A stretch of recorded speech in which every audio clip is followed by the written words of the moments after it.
to the takeover. So word in the street is you got beef. What that's the Twitter rumors and all that type of stuff.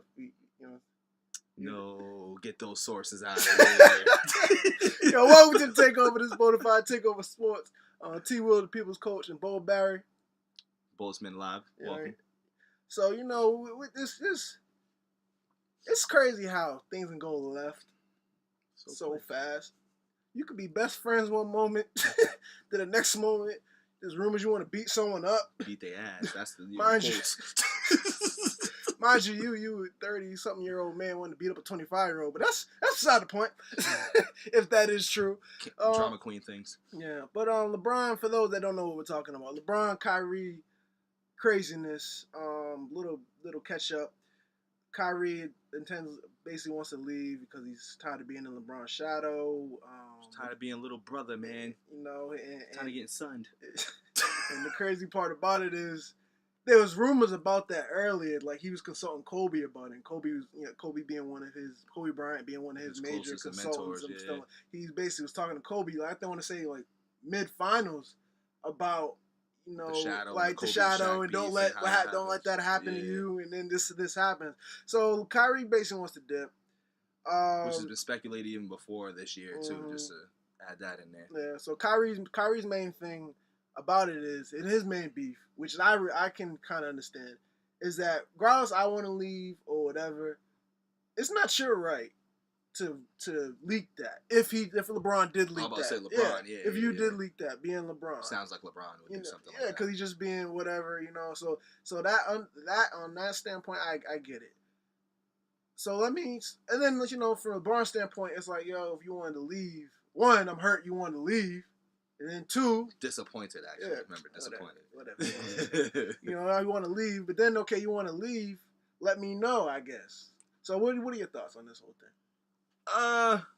I'm like, I'm 50-50 with like him wanting to leave because he doesn't want to be under LeBron's shadow anymore. I think it's a little bit more deeper rooted than basketball. I think it's more what we don't see off the court and locker room stuff. Just because, he said this 2 years ago, or maybe the year before that when they lost the first year. So 2 years ago when they first lost, he was saying that he wanted to be traded or didn't want to play. So he wasn't really fond of LeBron coming there to begin with. So I think it was really just that, and him being such a young player really had a toll on like his mind mentally and his growth. So I think that just played a part in it. And then also, just watching LeBron being the go-to guy. I know the stats and the facts say that Kyrie shot more and everything like that. But we all watched the games. If he shot more, you had LeBron taking certain shots. I believe it was the game 3 where he passed up a wide open layup virtually to score in the end one or whatever, but decided to give the ball to Kyle Korver. And in that situation, I can feel if I'm Kyrie, I would want that ball to come to me, but he got the shot back later and took a step back 3 and missed it, whatever. But still,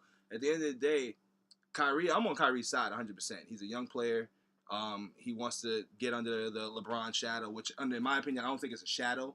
I think it's just a clash of now two egos where you have an established vet, legendary player, and now an up-and-coming guy who's virtually been there, kind of like the Kobe and Shaq situation. Like, he was there the whole time putting in just as much work as you had, but because you're the bigger name and the bigger star, he wasn't feeling that. Now, I don't know how that's going to work out based off how they're going to choose it, because Cleveland's in a predicament here, too. It's not about you. They already chose. This man, well, yeah. Kyrie's gone. Kyrie's gone. Because they signed D Rose, too, and I think that's just proof in the pudding right there that he's out, too. And here's the thing about it all, and what I was just kind of looking back, you look back on and think about it. From Kyrie's mindset, with wanting to leave, bro, you're not about to D-Wade me. You're not about to leave me hanging. And you know what I'm saying? And Kyrie, I'm 25. He's proactive. Well, I don't want to spend the rest of my, another portion of my career on this team if you're leaving. You know what I'm saying? I want to start my own thing. And people say, too, my fault to cut you off, but people always say that team wasn't built for Kyrie. So I feel why he doesn't want to be there. That team was built for a LeBron style of play. Yeah. Kyrie don't need shooters. I mean, it helps him, but he doesn't need shooters around him. He can just have, we don't know what he can really have because he hasn't been given it. Honestly, to answer, I'm just thinking while you were talking, to answer that question of what his team would be, I'm not really sure. I'm not too sure. We haven't got a chance. Because he never got to say. I would say he would need a Westbrook makeup of a team. But what they tried to do with the Thunder. But I feel like they tried to do with the Thunder is throw shooters around him and let him drive and kick and stuff like that. So to say Kyrie can build off that type of team? I don't know. Like you said, I don't know what type of team Right. he needs because That's he's a the tough ball part. dominant guard. Mhm. Like, so a lot of ball dominant guards, you just got to kind of build and build as But you want. And from build watching, piece by piece. and this is just my opinion, just from watching them play, and like you know how you see with Kobe, like Kobe always kind of like prospered with a big man, you know, a Shaq and a Pau Gasol, and he won championships with that. And like I feel like with Kyrie, he needs just another wing player because Kyrie is a more free flow type of guy where he can kill you from the outside, he can kill you in the paint, and he can create for you too, and create his own shot. To So break on the that real, home. that Timberwolves team would be. It would be legit, yeah. That would be legit. Even, I know this is a long shot because I know the Celtics names have been in there too. The Celtics would even be a good fit just because I do really like how Brad runs an offensive system and Kyrie can fit that perfectly because it's literally like, if you trade Isaiah Thomas for, obviously need more pieces, but just you got people Isaiah Thomas. At the screen right now. Oh, yeah, it is what it is. But, trade Isaiah Thomas for Kyrie Irving is virtually the same thing with more height to it. You know what I'm saying? Yeah. Everybody wants to say defensive liability and all this stuff, but the Celtics is a good fit. We flow. We move the ball around. There's no actual dominant guy. I mean, you can say actually technically. And then when it comes down to it, when you want to, we need to stay at the ball, which Isaiah did this year. Yeah. No knock to him.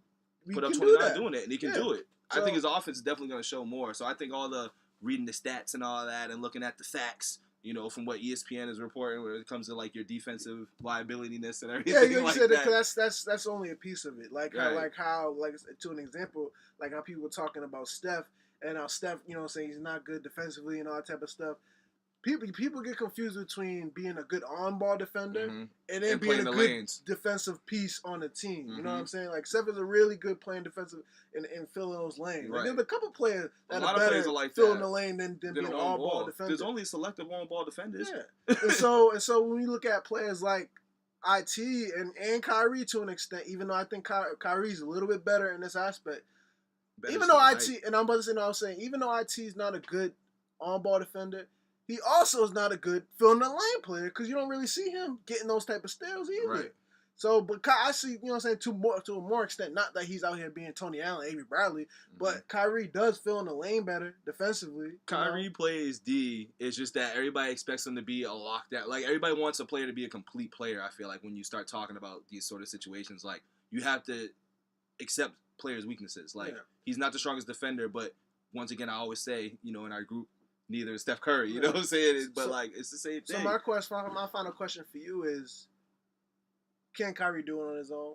I believe he can because I've watched Kyrie doing it on his own for 3 years or 2 years, really. In those finals for me, when you're doing stuff in the finals and the playoffs when it really matters and you're stepping up your game and bringing it to the next level, you can do it on your own. I mean, I understand people are like, well, LeBron was there. If LeBron didn't do that, then he wouldn't be in that position to do that. Kyrie they won the championship. They won exactly. Thank you, Kyrie. They wouldn't win a shot. Won the chip. When LeBron starts, even though he puts up those monster stats, when LeBron starts going in his shell, about 2 minutes. Yeah, he goes back in his shell. Kyrie's there. So so not trying to say like LeBron's dependent on Kyrie, but to some extent they he both depends need on him each to other. make those big plays. It's funny with superstars when you have two superstars together. Yeah. And you always be like, well, they can't do it with this person, so it's kind of like you always need one other person. You're right. But so I kind of look at it like we don't know, and it's for people to base Kyrie solo, people to base what Kyrie can do on his own by the years that he had in his own team, when the best players were Dion Waiters and Tristan Thompson, not even underdeveloped Tristan Thompson. Yeah, remember they were number one draft pick. What's his name? I forgot his name. Anthony Bennett. There we go. Yeah, he's not even in the league no more. That's what I'm saying. So it's that's like people are basing Kyrie's solo career off of that. Like, you can't do that. Let a player mature, and the fact that he's better. He's just as good as like he is before his prime really even hit is saying something. His prime hasn't even really started yet. Nah. That's the crazy thing. His prime hits 27, so he's got 2 more years till his prime time, and he's already doing what he's doing now. Yep. That's why I say Celtics make a move. We'll catch y'all next time. Please subscribe. Hope y'all appreciate it. Comment, share, and we'll catch y'all next time. Appreciate it. Peace.